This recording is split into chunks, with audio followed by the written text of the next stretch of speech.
Assalamualaikum warahmatullahi wabarakatuh, anak-anak. Waalaikumsalam warahmatullahi wabarakatuh, Bu. Ternyata terasa cepat ya, minggu lalu kita sudah bertemu. Apa kabar kalian semuanya? Alhamdulillah sehat, Bu. Alhamdulillah baik. Alhamdulillah sehat ya semuanya, dan semoga kita terhindar dari virus-virus yang sedang mewabah saat ini. Amin. Baik, kalau begitu, apakah kalian sudah siap untuk mengikuti pembelajaran hari ini?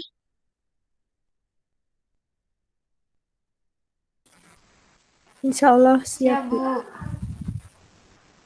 Bu. Baik, sebelum kita memulai belajar hari ini, baiknya kita berdoa terlebih dahulu ya. Silahkan Ketua kelas untuk memimpin doa. Baik, Bu. Sebelum kita memulai pelajaran hari ini, baiknya kita berdoa terlebih dahulu. Berdoa mulai.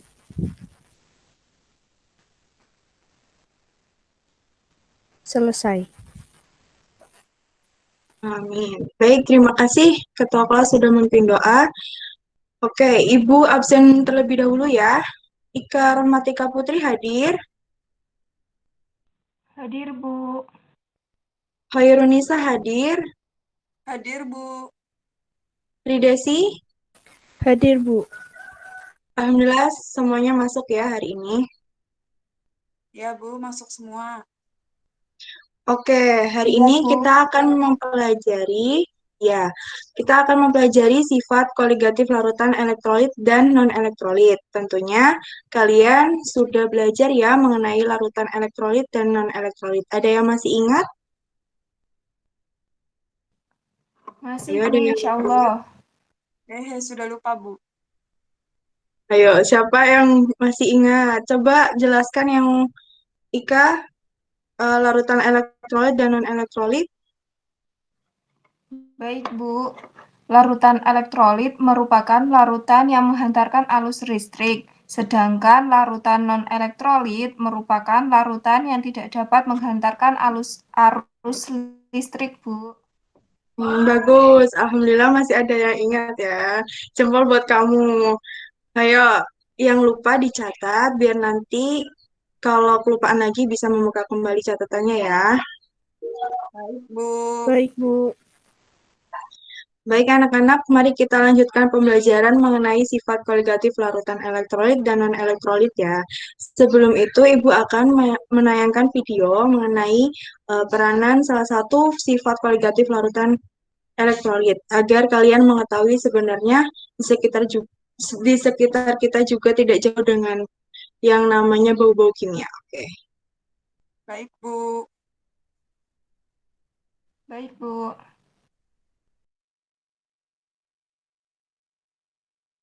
Assalamualaikum warahmatullahi wabarakatuh. Saya Sania Fiza dari kelas 12 IPA 3. Pada kesempatan kali ini, saya akan menunjukkan proses pembuatan es krim berdasarkan sifat koligatif larutan. Alat dan bahan yang dibutuhkan adalah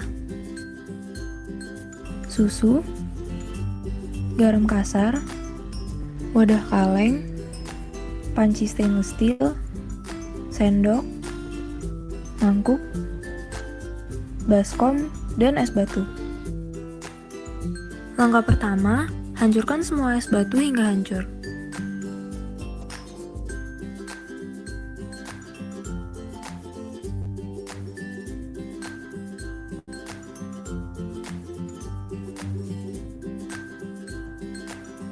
Kemudian, letakkan es batu yang sudah dihancurkan ke dalam baskom.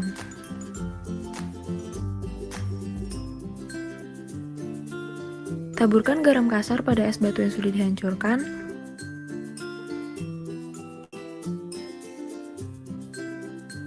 Lalu campur hingga merata.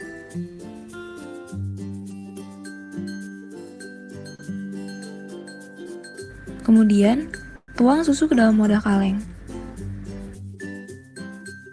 Letakkan kaleng tersebut di dalam panci stainless steel dan tutup menggunakan penutupnya.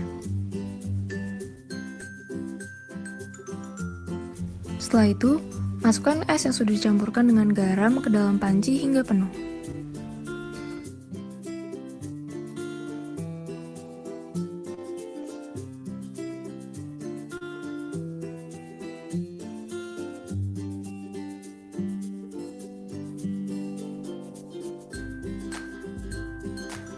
Lalu, alasi panci dengan lap dan kocok panci secara memutar hingga susu membeku seperti es krim. Lakukan tahap ini selama 15-20 menit.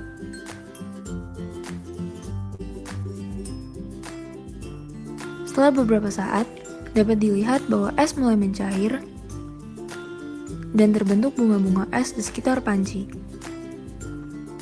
Mengapa hal ini dapat terjadi? Hal ini terjadi karena salah satu sifat dari konsep koligatif larutan, yaitu penurunan titik beku, di mana garam yang berperan sebagai zat terlarut akan menurunkan titik beku es. Sedangkan, penggunaan wadah kaleng dalam percobaan ini yang bersifat sebagai konduktor akan membantu mempercepat proses pembekuan susu menjadi es krim. Hentikan proses pengocokan dan buka wadah kaleng. Bisa dilihat bahwa susu yang semula cair sudah membeku seperti es krim. Ambil es krim menggunakan sendok dan letakkan ke dalam mangkuk.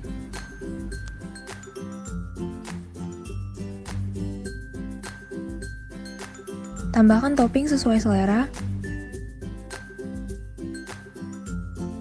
dan es krim siap untuk disajikan.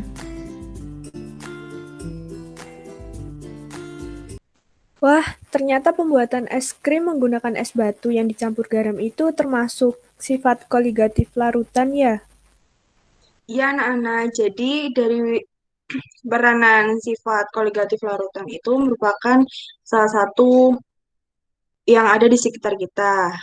Ada yang tahu pembuatan es krim itu menggunakan es batu yang dicampur dengan garam termasuk sifat koligatif yang mana ya? Dan termasuk sifat koligatif larutan elektrolit atau yang non-elektrolit. Itu Bu, yang es krim termasuk sifat koligatif yang penurunan titik beku. Ya, kalau yang termasuk sifat koligatif elektrolit atau non-elektrolit? Kalau menurut saya, Bu, es krim itu termasuk sifat koligatif larutan elektrolit karena adanya garam yaitu NaCl yang dicampur dengan es batu untuk membuat adonan es krim dari yang awal cair menjadi beku, Bu. Betul sekali anak-anak. Terima kasih atas jawabannya Ika dan Nisa. Tentu saja pembuatan es krim itu merupakan sifat koligatif yang penurunan titik beku dan termasuk sifat koligatif larutan elektrolit karena adanya garam NaCl yang berfungsi menurunkan titik beku larutan. Garam larut dengan es yang mencair membentuk air garam dan menurunkan temperaturnya.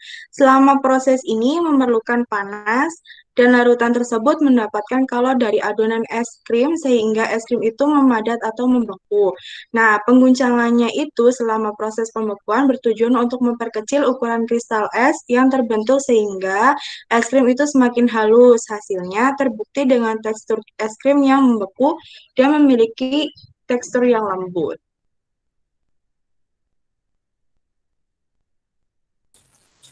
Walah, jadi seperti itu prinsip kerjanya ya Bu ya? Iya, nah apakah ada yang ditanyakan lagi sebelum Ibu lanjutkan? Dari saya belum, Bu.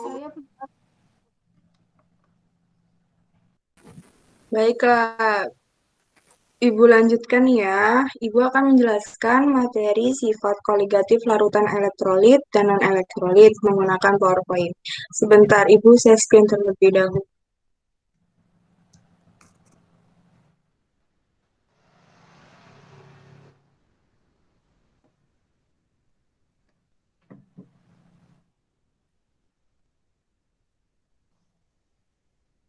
Apakah sudah terlihat?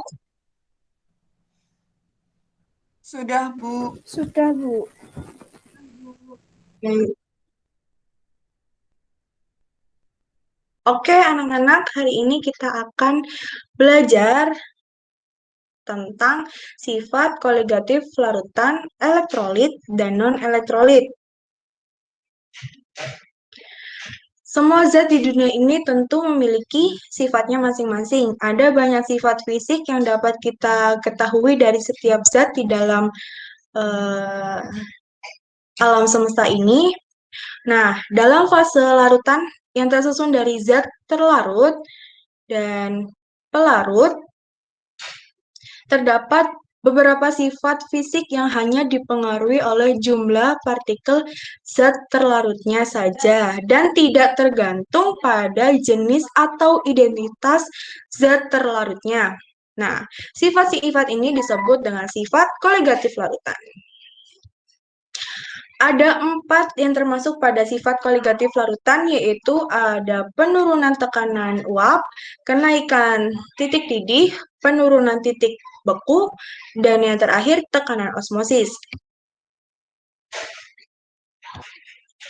Karena sifat koligatif larutan tergantung pada jumlah partikel zat terlarut, maka kita perlu memperhatikan partikel zat terlarut pada larutan elektrolit dan larutan non-elektrolit. Karena pada konsentrasi yang sama, larutan elektrolit memberikan jumlah partikel yang berbeda dengan larutan non-elektrolit. Nah, dalam larutannya, senyawa elektrolit dapat terolah menjadi partikel ion bermuatan positif dan negatif, sedangkan senyawa non-elektrolit itu tetap menjadi molekul dalam larutannya.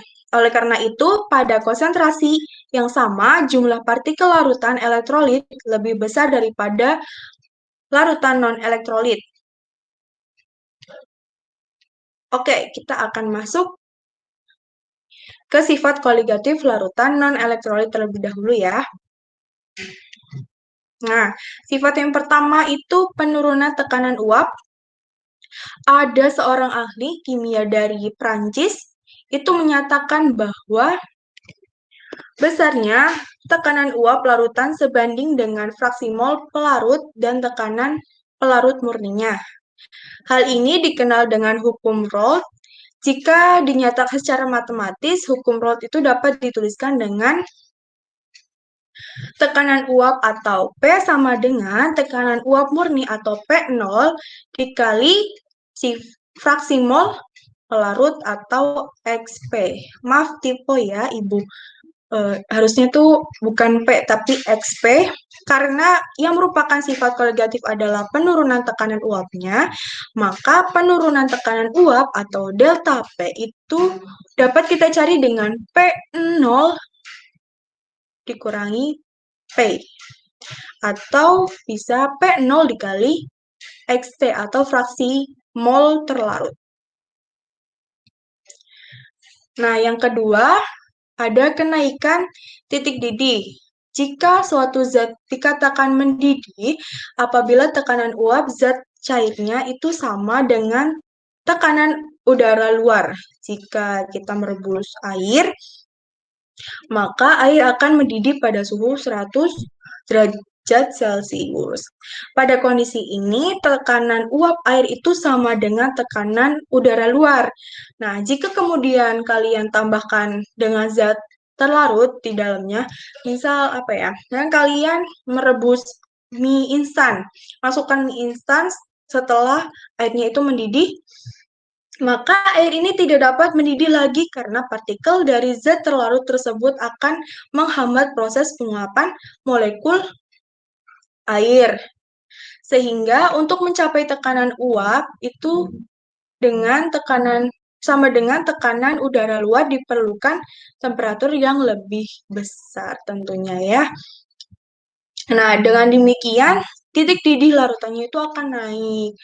Kenaikan titik didih ini sebanding dengan molalitas, dikalikan dengan tetapan kenaikan titik didih. Jika dituliskan secara matematisnya itu delta TB sama dengan M kali KB, atau misal molalitasnya itu dimasukkan. Jadi delta TB sama dengan gram terlarut atau massa terlarut per MR dikali 1000 per massa pelarut dikali KB. Nah, untuk mencari titik didih larutan dapat dengan cara titik didih pelarut murni atau TB0 ditambahkan dengan kenaikan titik didih atau delta TB. Nah, untuk sifat yang ketiga itu penurunan titik beku. Suatu zat dikatakan membeku apabila tekanan uap zat padatnya itu sama dengan tekanan uap zat cair. Misalnya kita mempunyai air murni dan air yang ditambahkan zat terlarut. Kemudian kita membekukan sama, misal ada air putih sama sirup. Kita mau bikin sirup, tapi kita mau membekukan gitu kan. Kemudian maka apa yang terjadi? Yang terjadi adalah air yang murni, air putih itu akan membeku pada suhu 0 derajat Celcius. Sedangkan air yang sudah ditambahkan zat terlarut atau sirup tadi itu akan membeku pada suhu kurang dari 0 derajat Celcius. Hal ini dikarenakan zat terlarut akan menurunkan tekanan uap jenuh larutan. Kemudian adanya tekanan uap jenuh larutan akan mengakibatkan penurunan titik beku larutan. Penurunan titik beku larutan ini dapat dituliskan dalam persamaan delta TF sama dengan M kali KF, M-nya itu juga molalitas, dan KF-nya itu tetapan penurunan titik beku. Rumus molalitasnya bisa dimasukkan. Ini ada tipe lagi ya, maaf. Harusnya delta TF sama dengan gram terlarut per mr dikali 1000 per gram pelarut dikali Kb. Nah, untuk mencari titik beku larutan dengan cara titik beku pelarut murni dikurangi atau TF sama dengan TF0 dikurangi delta TF. Dan yang terakhir itu ada tekanan osmosis. Osmosis merupakan perpindahan partikel pelarut dari larutan yang lebih encer ke larutan yang lebih pekat melalui membran semi permeabel. Nah, maka untuk tekanan osmosis persamaannya dinyatakan sebagai P sama dengan M besar dikali R dikali T. M besar ini berarti molaritas. Nah, R-nya itu tetapan gas ideal dan T-nya itu suhu. Nah, berapa sih tetapan gas ideal itu? Tetapan gas ideal itu sebanyak 0,082 liter atom per mol Kelvin. Atau bisa molaritasnya itu dimasukkan ya, rumusnya jadi P sama dengan gram terlarut per mr dikali 1000 per V dikali R dikali T. Oke, baik. Sebelum kita masuk ke sifat koligatif larutan elektrolit, apakah ada yang bertanya? Saya, Bu. Oh, satu-satu ya. Siapa dulu yang ingin bertanya? Silahkan, Ika. Izin bertanya, Bu. Sebenarnya apa saja sifat koligatif pada larutan elektrolit ya, Bu? Sebenarnya sama, cuma sifat koligatif pada larutan elektrolit itu terdapat perbedaan pada persamaan rumusnya, karena sifat koligatif larutan elektrolit ini adanya faktor Van Hoff yang dilambangkan dengan I. Begitu. Ayo, tadi siapa yang mau nanya lagi? Saya, Bu, izin bertanya. Ya, Apakah silahkan. larutan elektrolit memiliki sifat yang sama dengan larutan non-elektrolit, Bu? Tentu saja berbeda karena larutan elektrolit itu mempunyai jumlah partikel yang lebih banyak daripada larutan non-elektrolit. Dengan demikian, sifat koligatif larutan elektrolit itu lebih besar daripada sifat koligatif larutan non-elektrolit. Wah, pertanyaan kalian sangat bagus. Artinya kalian dari tadi menyimak dan mempunyai rasa ingin tahu yang tinggi ya. Mari kita bahas lebih lanjut tentang sifat koligatif larutan elektrolit. Baik, Bu. Oke, anak-anak, kita lanjutkan ya. Untuk yang kedua itu mengenai sifat kualitatif larutan elektrolit. Perhatikan baik-baik. Sifat kualitatif larutan. Ibu ingatkan kembali itu hanya dipengaruhi jumlah partikel zat terlarut. Sehingga pada konsentrasi yang sama untuk larutan elektrolit dan non-elektrolit akan memberikan hasil yang berbeda. Senyawa elektrolit itu dapat terionisasi, maka akan terurai menjadi ion positif dan ion negatif. Sedangkan non-elektrolit itu tidak dapat terionisasi. Nah, contohnya itu misal kita mempunyai natrium klorida yang merupakan senyawa elektrolit. Natrium klorida itu akan terurai menjadi ion Na+ dan ion Cl- yang masing-masing sebanyak 1 mol. Sedangkan untuk non-elektrolit itu contohnya urea yang merupakan senyawa non-elektrolit yang tidak terionisasi sehingga jumlahnya itu tetap 1 mol. Karena itu jumlah partikel larutan elektrolit dengan konsentrasi yang sama akan lebih besar daripada larutan non-elektrolit. Ingat-ingat ya. Nah, kemudian larutan elektrolit dapat terionisasi sempurna atau terionisasi sebagian. Nah, untuk elektrolit kuat itu termasuk larutan yang dapat terionisasi sempurna. Bisa berasal dari asam kuat, seperti asam klorida, asam nitrat, asam sulfat, dan asam perklorat. Nah, bisa juga dari basa kuat seperti natrium hidroksida, kalium hidroksida, kalsium hidroksida, ataupun barium hidroksida. Dan bisa juga berasal dari garam yang mudah larut, misalnya natrium klorida, kalsium nitrat, ataupun natrium sulfat. Sedangkan elektrolit lemah itu termasuk larutan yang terionisasi sebagian. Nah, bisa berasal dari asam lemah, seperti halnya asam fluorida, asam asetat, asam fosfat, ataupun asam karbonat.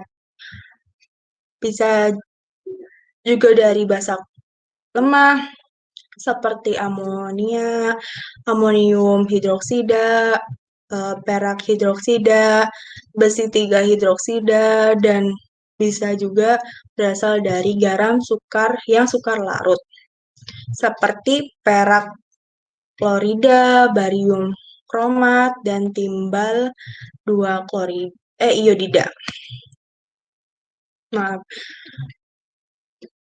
Kemudian untuk non-elektrolit itu yang tidak terionisasi bisa berasal dari glukosa, sukrosa, etanol, ataupun urea.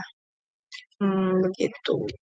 Nah, ini sifat koligatif larutan elektrolit itu perbandingan antara harga sifat koligatif yang terukur dari suatu larutan elektrolit dengan harga sifat, maksudnya ini sifat ya, koligatif yang diharapkan dari suatu larutan non-elektrolit pada konsentrasi yang sama itu disebut faktor Van Hoff yang dilambangkan dengan I. Kalian bisa mencari dengan rumus I sama dengan 1 plus alfa kali N min 1. Dengan N-nya itu jumlah ion dan alfanya itu derajat ionisasi elektrolitnya. Nah, alfa ini catatan ya, alfa 1 itu merupakan elektrolit kuat. Alfa 0 itu merupakan non-elektrolit. Dan 0 sampai 1 itu merupakan derajat ionisasi untuk elektrolit lemah. Maka persamaan rumus sifat koligatif untuk larutan elektrolit menjadi, untuk yang pertama, penurunan tekan uap menjadi P sama dengan P0 dikali mol pelarut per mol terlarut dikali I ditambah mol pelarut. Nah, untuk penurunannya, tekanan uap delta P sama dengan P0 dikali NT per NT dikali I plus NP. Nah, yang kedua, kenaikan titik didih, rumusnya menjadi delta TB sama dengan M kali KB kali I. Untuk penurunan titik beku menjadi delta TF sama dengan M kali KF kali I. Untuk yang terakhir, tekanan osmosis, P sama dengan M kali R kali T kali I. Oke, selanjutnya Ibu mempunyai soal-soal latihan tentang sifat koligatif larutan elektrolit. Ini merupakan soal yang pertama. Soalnya adalah hitunglah tekanan uap larutan NaOH 0,2 mol dan 90 gram air. Nah, jika tekanan uap air itu pada suhu tertentu adalah 100 mmHg.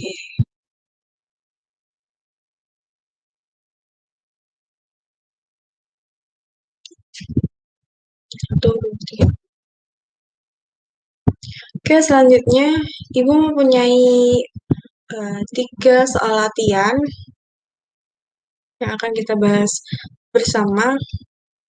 Nah, soal yang pertama itu hitunglah tekanan uap larutan NaOH 0,2 mol dalam 90 gram air jika tekanan uap air pada suhu tertentu adalah 100 mmHg. Nah, kita lihat jawabannya ya. Cara menjawabnya seperti apa. Hal yang pertama itu kita mencari fraksi mol terlarut, yaitu NaOH. Dengan rumus X NaOH atau fraksi mol NaOH sama dengan mol NaOH dibagi mol NaOH dikali I ditambah mol air. Kenapa Bu dikali I? Karena NaOH merupakan basa kuat, merupakan elektrolit kuat. Nah, kita masukkan mol NaOH berapa? 0,2. Kemudian I-nya berapa? Kita bisa menghitung dengan rumus 1 ditambah alfa dikali N dan 1. Nah, dihasilkan 2 ya. Ditambah 90 gram per 18 gram per mol. Nah, karena mol airnya belum diketahui, hanya diketahui masanya aja. Berarti kan rumus mol itu gram per mr. Mr-nya air atau H2O itu 18. Nah, dihitung, dihasilkan 0,037. Nah, berarti fraksi mol NaOH itu 0,037. Nah, langkah yang kedua itu mencari tekanan uap. Kita mencari tekanan uap terlebih dahulu ya. Dengan rumus delta P sama dengan P0 dikali fraksi mol terlarut. P0 itu 100 dan tadi fraksi mol terlarutnya itu 0,037. Dihasilkan 3,7 mmHg. Nah, kemudian baru mencari tekanan uap larutan. Dari 100 dikurangi 37 sama dengan 96,3 mm. Oke, nah 100-nya dari suhu, tekanan uap air, dan 3,7-nya dari penurunan tekanan uap NO. Jadi tekanan uap larutan NO adalah 96,3 mmHg.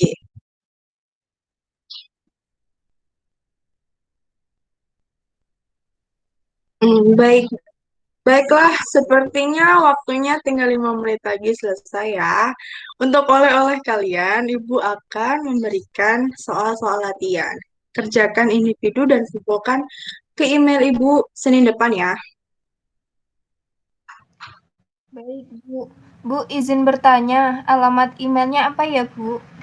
Oh iya, alamat email Ibu, nah, catat ya, yaitu ayuhanifah11@gmail.com.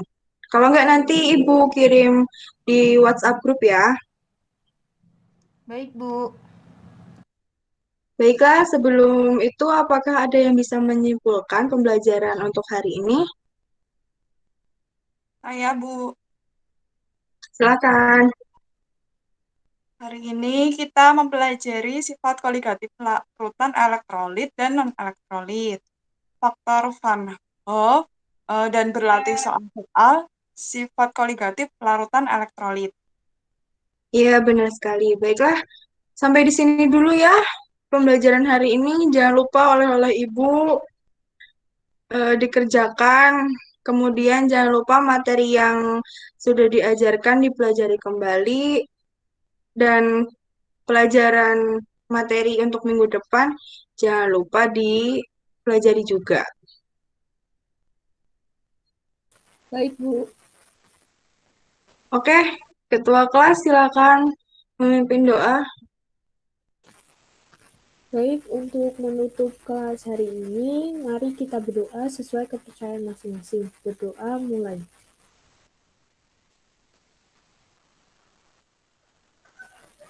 Berdoa selesai. Oke, terima kasih untuk perhatiannya ya. Kurang lebihnya mohon maaf. Assalamualaikum warahmatullahi wabarakatuh. Waalaikumsalam. Waalaikumsalam warahmatullahi wabarakatuh. Terima kasih, Terima Bu. kasih, Bu. Iya, sama-sama. Ibu live ya.